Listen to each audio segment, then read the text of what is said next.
গতকাল এক চা স্টলে গেছি চা খাইতে। তখন চা স্টল আলা ডেকে আমাকে বলল, তুমি কাকে ভোট দিবা? আমি বললাম, আমি তো ভোটার হই নাই, আমি কেমনে ভোট দেবো? তবে আমি দেখব যে এখন কারা যায়, এখন যে যাবে তার সততা দেখব। যদি সে সততা না করে, যদি সে দুর্নীতিবাজ হয়, তাহলে তাকে আমি ভোট দেবো না।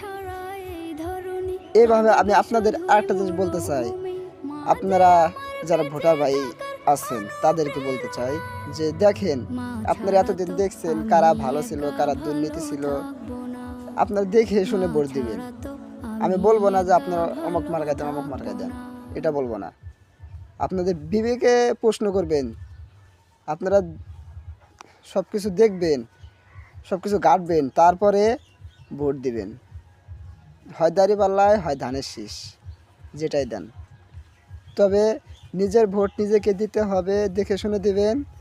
আর কখনো গুনার ভাগীদার হন না, কারণ আপনি যাকে এমপি বানাবেন, সে যদি আপনার যাকে সরকার বানাবেন, সে যদি দুর্নীতি করে, এই গুনার ভার কিন্তু আপনাকে বইতে হবে, বুঝেন।